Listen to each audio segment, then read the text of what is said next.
Donald Trump is lying about climate change. Claiming it is a hoax only makes him look more stupid than he already is. The climate crisis is no longer a distant warning on the horizon. It is a present-tense emergency, accelerating with every passing year. Wildfires devour entire towns. Heatwaves shatter records and overwhelm hospitals. Floods swallow neighborhoods that have stood for generations.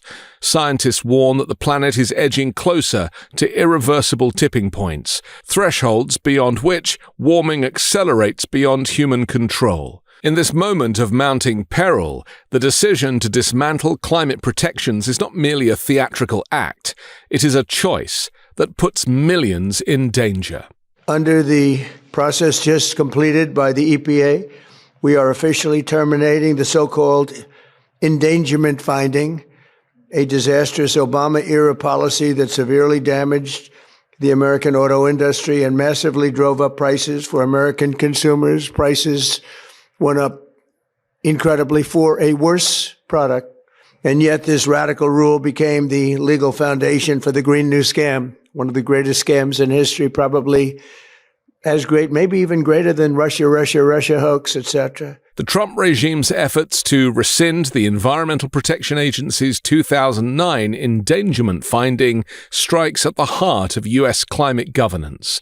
That finding established that greenhouse gases endanger public health and welfare, providing the legal basis for regulating climate pollution under the Clean Air Act. Eliminating it also eliminates the federal government's desire to limit emissions from vehicles, power plants, and industry. Climate leaders, environmental organizations, and lawmakers have described Trump's move as an extraordinary rollback, one that will undoubtedly unravel decades of progress. In response to today's announcement, the Federation of American Scientists criticized Trump's position. The science couldn't be clearer, they said.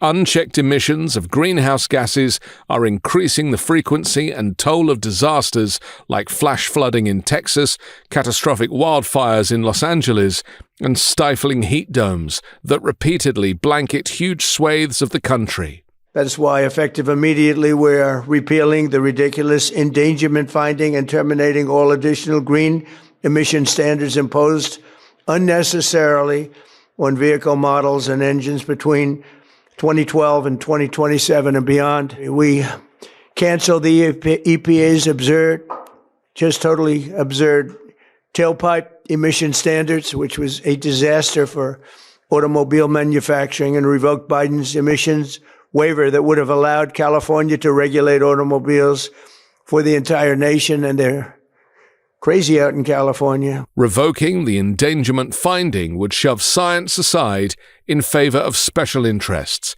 and at the expense of American health and well-being. When asked what the administration's message was to climate scientists and experts who said the rollback would have a catastrophic impact on people's health, Donald Trump simply said, "I tell them, don't worry about it, because it has nothing to do with public health. This was all a scam, giant scam." The Trump EPA has finalized the single largest act of deregulation in the history of the United States of America. Referred to by some as the holy grail of federal regulatory overreach, the 2009 Obama EPA endangerment finding is now eliminated. The urgency of this moment cannot be overstated. The world has already warmed by roughly 1.3 degrees. At this level, extreme weather events are intensifying. Heat waves are becoming longer and deadlier, particularly for children, the elderly, and outdoor workers. Wildfires, fueled by hotter, drier conditions, fill the air with toxic smoke, increasing respiratory and cardiovascular illnesses. Hurricanes grow more destructive as warmer oceans provide more energy. Scientists warn that at 3 to 4 degrees of warming, social and economic systems will be strained to their breaking point. Even before that threshold, destabilizing feedback loops, melting ice sheets, thawing permafrost, collapsing forests, will push the Earth towards a hothouse state that locks in devastation for centuries. Despite these warnings, the regime has championed fossil fuels with renewed vigor. Donald Trump has publicly embraced coal, signing executive orders to direct the Department of Defense to purchase coal-generated power and allocating federal funds to extend the life of aging coal plants. At a White House ceremony today, he accepted an award celebrating his support for the coal industry, flanked by executives and advocates. Coal interests have invested millions in political influence, and critics argue that regulatory rollbacks align closely with those industry priorities. Coal is not simply another energy source. It's the most carbon-intensive major fossil fuel. Reviving it in the face of climate science means locking in higher emissions precisely when rapid reductions are essential.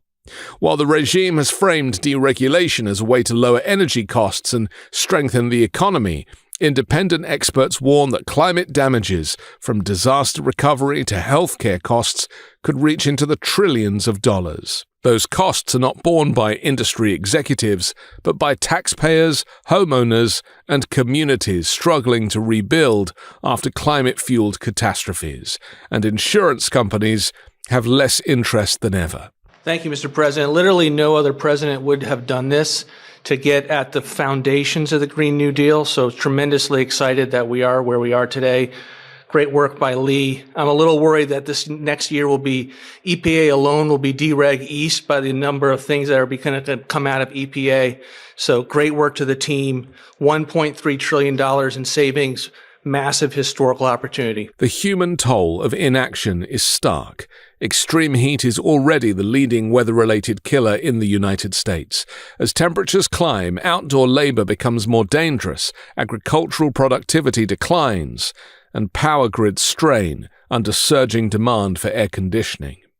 At the same time, climate disruption can destabilize polar air currents, contributing to severe winter storms that paralyze infrastructure. The volatility itself, rapid swings between extremes, creates cascading failures in food systems, transportation, and healthcare delivery. Globally, the consequences are even more destabilizing. Rising sea levels threaten coastal megacities. Droughts devastate crops, driving hunger and economic collapse. Entire regions may become too hot for sustained outdoor labor. As livelihoods disappear, climate migration accelerates. The World Bank and other institutions project that tens of millions, potentially far more, could be displaced within decades. Large-scale displacement intensifies geopolitical tensions, strains borders, and fuels conflict over dwindling resources and immigration. When the United States, historically the largest cumulative emitter of greenhouse gases, weakens its climate commitments, it sends a signal that reverberates worldwide. At the same time, the economic argument for doubling down on fossil fuels is increasingly outdated.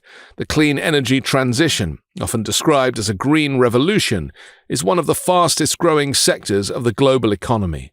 Solar and wind power have become dramatically cheaper over the past decade. Battery storage, electric vehicles, and grid modernization projects are expanding rapidly.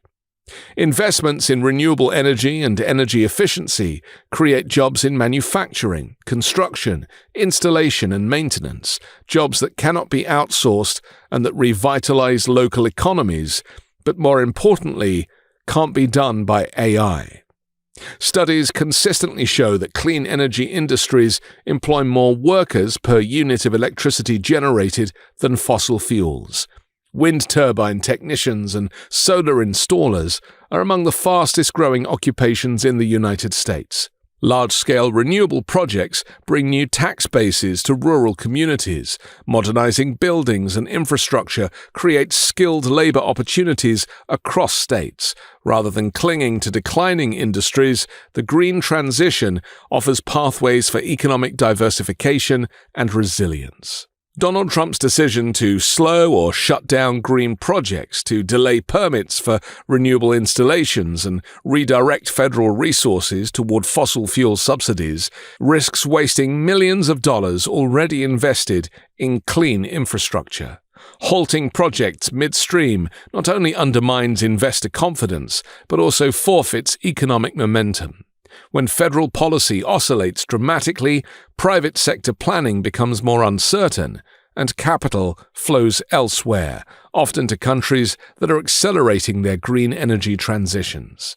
The choice is not between economic prosperity and environmental protection. It is between short-term extraction and long-term stability. Fossil fuel expansion may yield immediate profits for a concentrated set of wealthy stakeholders, but the broader economy pays the price through disaster recovery costs, rising insurance premiums, healthcare burdens, and lost productivity. Meanwhile, the clean energy sector promises sustained growth, technological leadership, and improved public health through reduced air pollution. Why, then, does climate emergency sometimes appear muted in American politics compared with elsewhere in Europe? Structural and cultural factors play a role. The US two-party system often polarizes climate policy, while European multi-party systems allow green parties to shape governing coalitions. Legacy fossil fuel production remains intertwined with regional identities and employment in certain US states, amplifying resistance to transition. Industry lobbying and campaign finance structures further entrench fossil fuel influence. In addition, climate impacts can feel unevenly distributed, leading some communities to perceive the crisis as distant until disaster strikes close to home. But physics does not negotiate. Carbon dioxide accumulates in the atmosphere regardless of political rhetoric. Every new coal contract, every regulatory rollback, and every delayed renewable project narrows the window to avoid the most catastrophic outcomes. Scientists warn that once certain tipping points are crossed, reversing course may become impossible on human timescales. The climate crisis demands urgency equal to its scale. Policies that weaken emission controls and elevate the most polluting fuels move in the opposite direction of what science prescribes. The stakes are measured not only in parts per million of atmospheric carbon, but in lives disrupted, communities displaced, and futures constrained. The path forward, rapid decarbonization, investment in clean energy, and science-based governance, offers both protection and opportunity. The alternative is a gamble with consequences equal to a human genocide on a scale that nobody has ever seen before. And that will be Donald Trump's legacy. We've basically stopped all windmills in this country. It's the most expensive energy you can get. They're all made in China, a little bit in Germany, but mostly in China. And we're putting them all over our fields and ruining the fields and killing the birds and all of this. And the environmentalists say they like them, but they really are a tremendous eyesore. They've ruined. Europe has gone, as you know, Europe isn't even recognizable anymore between immigration and because of environmental things like the windmills, which are taking over. I'm Anthony Davis. You can find me on the 5 Minute News YouTube channel and podcast, on Wednesdays co-hosting Uncovered, and on Sundays on The Weekend Show with MeidasTouch. Love this video? Support independent media and unlock exclusive content, ad-free videos, and custom emojis by becoming a paid member of our YouTube channel today. You can also gift memberships to others. Let's keep growing together.